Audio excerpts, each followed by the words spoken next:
Chapter number 7 combination वाली जो हमारी एक्सरसाइज है, उसके अंदर एक्सरसाइज 7.6 जो है, एग्जाम्पल नंबर 6 तक आप लोगों को पहले एक्सप्लेन कर चुका हूं मैं पिछली क्लास में। तो एग्जाम्पल नंबर 7 ऑनवर्ड्स हम चलते हैं, देखिए क्या कहता है। उसने बोला एग्जाम्पल 7 में कि from a class of 25 students 10 students are chosen for an excursion party. There are 3 students who decide that either all of them will join or none of them will join. Means दो case बनेंगे, पहला जब तीनों जाएंगे और दूसरा जब तीनों नहीं जाएंगे। अच्छा एक बात बताओ, जैसे मान लीजिए टोटल 25 बंदे हैं,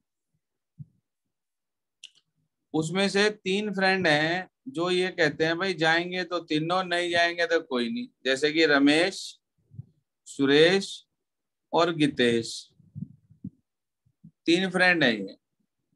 अब 2 केस होते हैं, पहला case when all of them will join। यहाँ all से क्या मतलब है भाई? तीनों। when all 3 of them will join।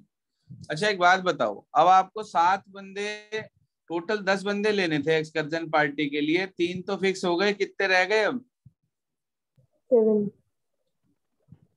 7 रह गए।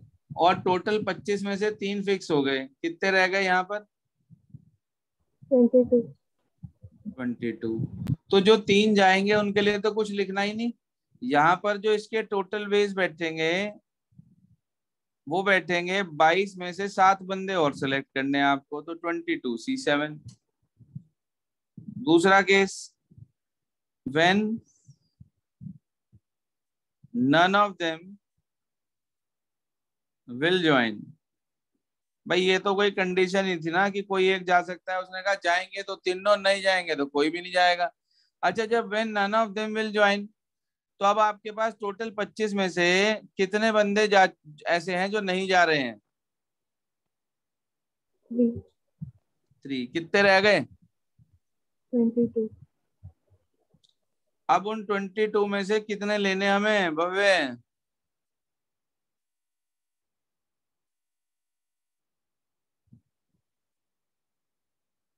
भाई अभी तो एक भी बंदा नहीं आया, टोटल कितने बंदे ले जाने थे आपको पार्टी में? 10। 25 में से 3 ऐसे हैं जो जा ही नहीं रहे, इन्हें छोड़ दो, कितने रह गए? 22। तो आपको 22 में से 10 बंदे सिलेक्ट करने, यानी कि 22C10। तो आपके पास जो टोटल कॉम्बिनेशंस बनेंगे, ये पहला केस बिल्कुल अलग 22C7, ये दूसरा केस बिल्कुल अलग तो 22C10, दोनों में बीच में प्लस आएगा। ओके है भाई यहाँ तक? yes। आप इसके साथ लिखना चाहो तो मल्टीप्लाई में 3C3 भी लिख सकते हो, तब भी गलत नहीं होगा। चाहे तो ऐसे लिख लो इसे, और चाहे तो ऐसे लिख लो 3C3 into 22C7 plus 22C10। देखें क्लियर? कैलकुलेशन कर लेंगे पूरी या करके बताऊं?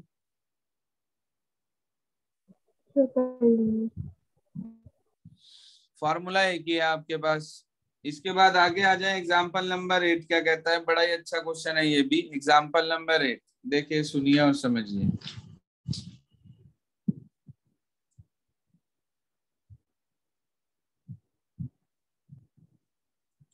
एग्जाम्पल 8 में ये कहा, what is the number of ways of choosing 4 cards. 4 card choose करने हैं from a pack of 52 playing cards. पहला पार्ट यही खत्म हो गया।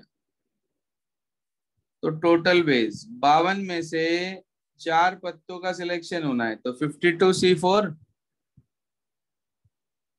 हाँ भाई 52C4 यही बैठेगा। yes। या तो फॉर्मूले से खोल लो, फैक्टोरियल 52 फैक्टोरियल 4 फैक्टोरियल 48, 52 बाहर 51 बाहर, उसके बाद 50 बाहर और 49 बाहर। 48 कट गया। 4 3 2 1। इसे मल्टीप्लाई डिवाइड कर लो, यहां से काट पीट लो। कितने पे क्या कट गया भाई? 2 से इसे काट दें, 25 पर 3 से इसे काट दें, 17 पर 2 से इसे 4 से इसे काटते हैं, 13 पर मल्टीप्लाई करके लिख देंगे कितने बेस। अब देखो पहला पार्ट कह रहा है in how many of these, कितनों में कितने ऐसे हैं cards are of same suit. आप बता सकते हैं एक पैक में कितने सूट होते हैं? 4, 4। कितने कितने पत्तों के? 13 13 के। अच्छा, अगर मैं ये कहूं कि भाई मान लो पहले सूट से हैं वो चारों पत्ते, हार्ट के हैं, तो 13C4। चारों डायमंड के हैं तो 13C4। चारों स्पेड के हैं तो 13C4। चारों क्लब के हैं तो 13C4। अब आप बताइए इनके बीच में प्लस लगेगा या मल्टीप्लाई लगेगी, क्योंकि सारी टर्म अलग अलग 4 4 4 4 4 है। प्लस। प्लस।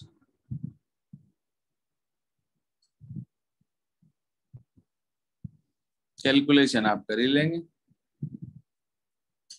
दूसरे पार्ट में क्या कहा? Cards are of same colour. अच्छा जी, या तो चारों लाल होंगे या चारों कैसे होंगे? ब्लैक। रेड या ब्लैक। ठीक है जी। तो कितने रेड और कितने ब्लैक होते हैं बता सकते हो एक पैक में?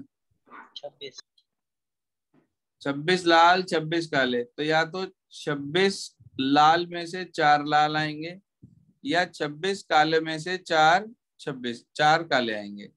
बीच में प्लस आएगा या मल्टीप्लाई, ये और बता दो आप मुझे। प्लस। प्लस। प्लस। हाँ जी, अगले में क्या कह रहा? Are face card. हाँ जी सर, कितने फेस होते हैं? 12। उनमें से 4 लेने। कैलकुलेशन भी करूं क्या?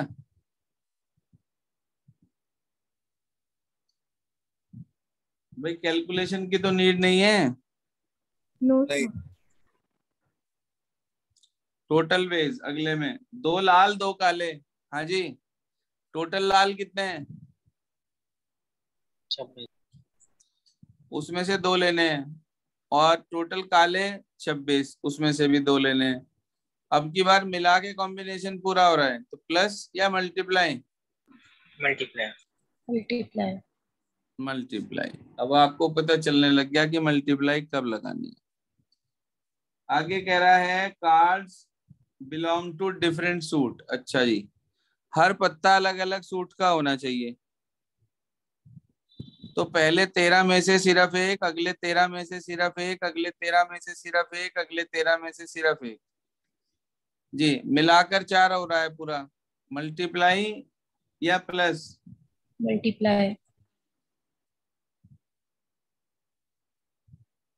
बड़ा आसान से था ये भी। क्लियर हो गया पूरा एग्जाम्पल?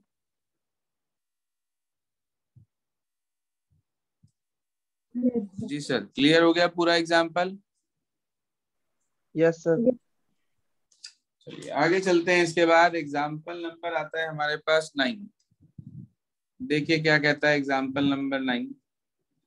कह रहा है committee of 7 has to be formed from 9 boys and 13 girls. अच्छा, 9 बॉयज और 4 गर्ल्स में से एक कमेटी बनानी है, तो टोटल 13 बंदे हमारे पास हैं। कह रहा है in how many ways can this be done when the committee consist of at least 3 girls. हाँ जी सर, एग्जैक्टली 3 गर्ल्स कह रहा है। कितने बंदों की कमेटी बनानी है? 7। 7 की। उसमें से एग्जैक्टली 3 गर्ल्स कह रहा है, तो कितने बॉयज लेने पड़ेंगे? 4। 4।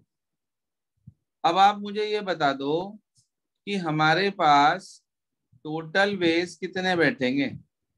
हाँ जी, कितने बॉयज थे टोटल, चेक करो। 9. 9 में से आपने कितने लिए? 4. 4। टोटल गर्ल्स कितनी थी हमारे पास? 4। उनमें से कितनी गर्ल्स ली? 3। मिला के 7 की कमेटी पूरी हो रही है या अलग अलग 7 है? मिला के. हाँ जी, सब मिला के. मिला के मल्टीप्लाई आएगी या प्लस आएगा? मल्टीप्लाई.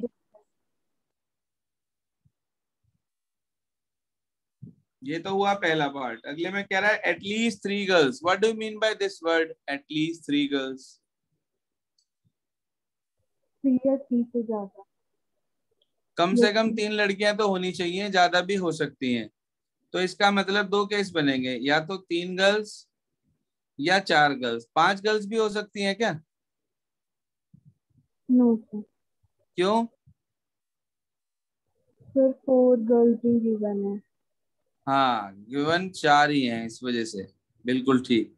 7 की कमेटी बनानी है। जब 3 गर्ल्स तो बॉयज कितने हैं? 4. 4 बॉयज।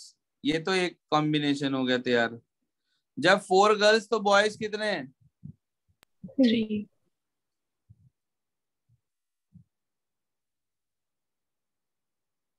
7 का ये, 7 का ये, इनमें आपस में तो बीच में मल्टीप्लाई आएगी, लेकिन 7 7 के अलग अलग हैं तो बीच में इन दोनों के प्लस आएगा। लिख के बताऊं क्या कॉम्बिनेशन पूरा? नो. 4C3 9C4 फिर प्लस 4C4 9C3 और आपको रिजल्ट मिल जाएगा इसे कैलकुलेट करके। अच्छा, एटमोस्ट 3 गर्ल्स का क्या मतलब है? ज्यादा से ज्यादा 3. ज्यादा से ज्यादा 3, 3 से ज्यादा नहीं। तो इसका मतलब या तो 0 गर्ल्स या 1 गर्ल या 2 गर्ल या 3 गर्ल। आप बताओ, जब 0 गर्ल तो बॉयज कितने? 7. 7 बॉयज। 1 गर्ल तो 6 2 गर्ल तो 5. 3 गर्ल तो 4.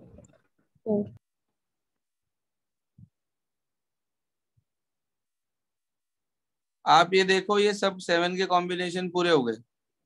इनके बीच में लगेगा प्लस, लेकिन खुद में आपस में क्या लगेगी? मल्टीप्लाई। लिख लेंगे, लिख के बताऊं? लिख लीजिए. चलिए जी, इसके बाद आगे चलते हैं। Question number, example number 10।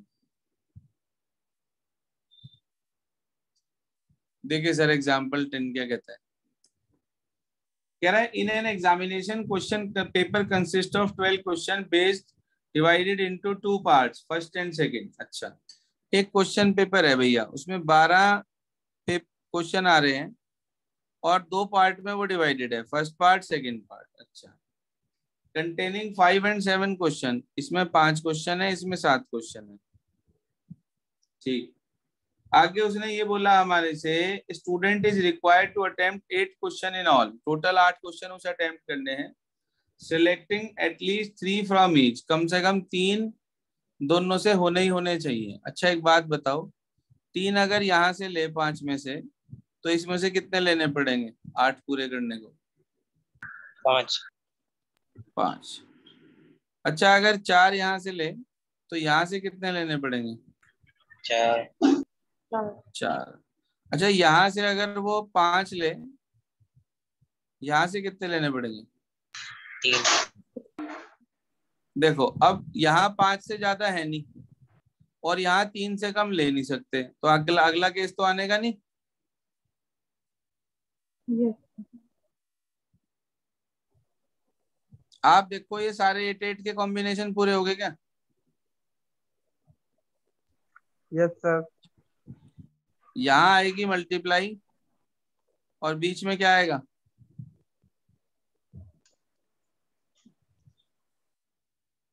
बोलो भाई, लिख के बताऊं क्या? 5C3 नहीं सर।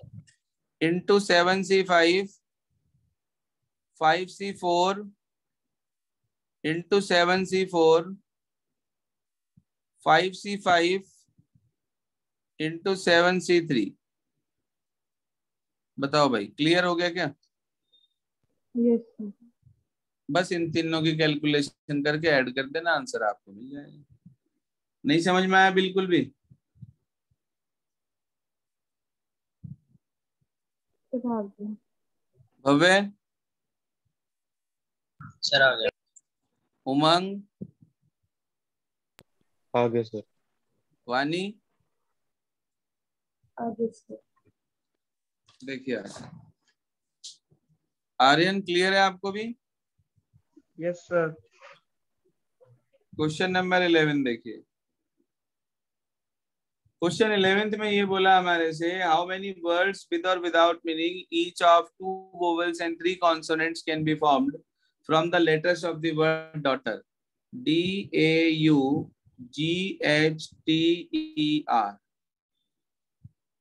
उसने हमारे से ये बोला कि हमें 2 वोवल और 3 कॉन्सोनेंट इसके अंदर से लेने हैं। आप मुझे बताओ इस डॉटर के अंदर कितने वोवल और कितने कॉन्सोनेंट हैं पहले?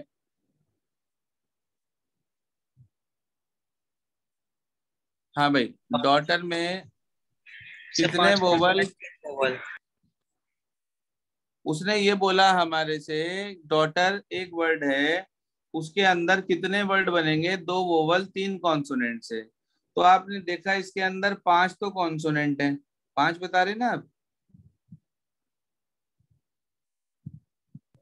और 3 वोवल्स हैं, यही तो। Yes sir. उसने आपसे ये बोला कि भाई आपको 5 कॉन्सोनेंट में से 3 तो कॉन्सोनेंट लेने हैं और 3 वोवल में से 2 वोवल लेने हैं। तो बताइए टोटल सिलेक्शंस कितने होंगे पहले?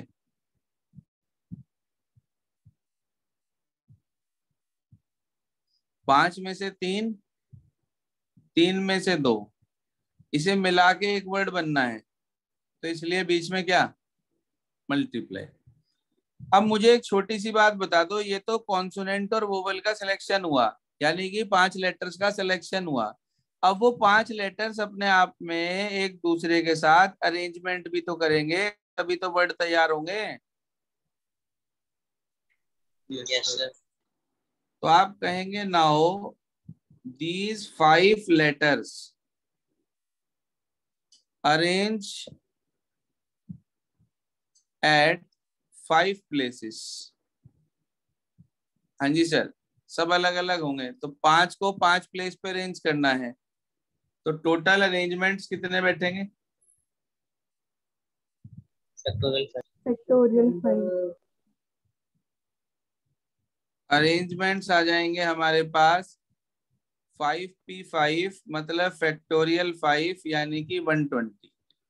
तो आप टोटल वर्ड्स निकालना चाह रहे हैं, उसके लिए आप 5C3, 3C2 और 120 की मल्टीप्लाई करते हैं। 5C3 का मतलब एक तरीके से 5C2 हो गया।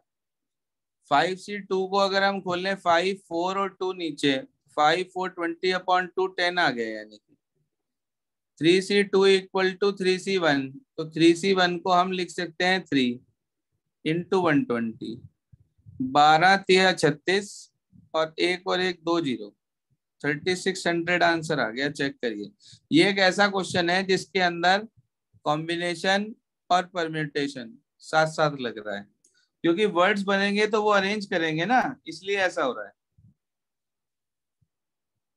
बोलो भाई, क्लियर हो गया क्या 11th? Yes sir. सबको क्लियर हो गया भाई 11th? Yes sir. चलिए आगे चलते हैं। इसके बाद 11th के बाद 12th क्या कहता है वो भी समझ लीजिए। 12th में उसने हमारे से ये बोला, क्वेश्चन नंबर 12, एग्जाम्पल 12 में, a team of 8 players is to be chosen from the group of 12 players. One of the 8 is then to be elected as captain and another as vice captain. अच्छा, total जो बनेंगे उसके अंदर से एक captain और एक वाइस कैप्टन डिसाइड होना है। तो पहले तो आप ये बताओ 12 में से 8 खिलाड़ी चूज करने का क्या प्रोसेस रहेगा?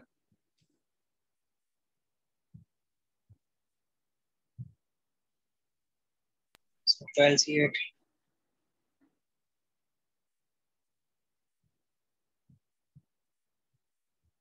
एग्जाम्पल 12। हाँ जी, 12 में से 4 खिलाड़ी चूज करने हैं, तो 12C8 हो गया। टोटल 8 जो खिलाड़ी हैं उनमें से सिर्फ एक को आपको कैप्टन बनाना है, तो यानी कि उन 8 में से सिर्फ एक आएगा भाई। Yes, sir. तो 8C1 हो गया। अब जो आपके पास 8 में से एक कैप्टन बन गया, अब कितने रह गए? 7. तो उन 7 में से कोई एक वाइस कैप्टन बनेगा। तो 12C8 तो पहले कैलकुलेट कर लो। 12C8 का मतलब 12C4 हो गया। तो 12, 11, 10, 9, 4, 3, 2, 1 इंटू 8 इंटू 7, 4 3 जा 12 से 12 कैंसिल, 2 से इसे कैंसिल कर दिया 4 पर। जी हाँ, 7 4 जा 28, 28 इंटू 9 कर दिया हमने, कितना बैठेगा? 252।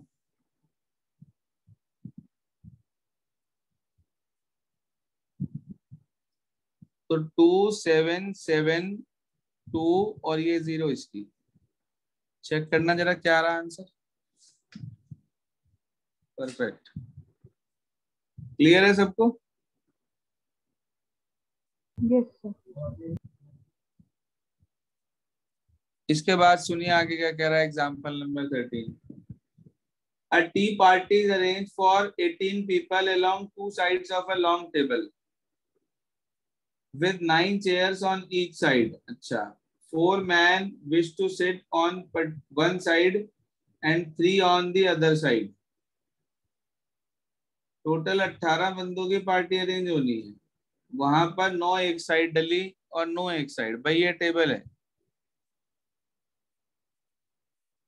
9 बंदे तो यहाँ बैठना चाह रहे,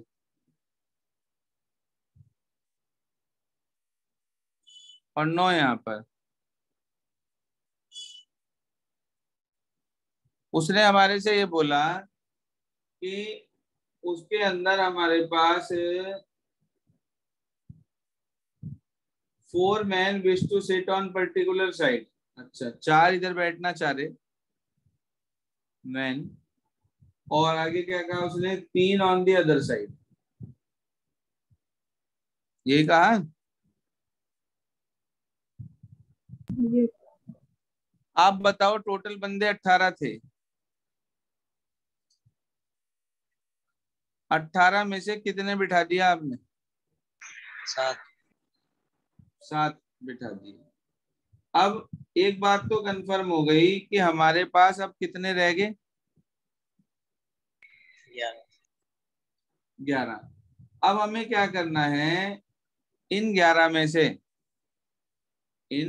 में से किसी 5 को, भाई 4 इधर आ गए तो 9 थे टोटल इधर बैठने थे, कितने रह गए इधर? 5.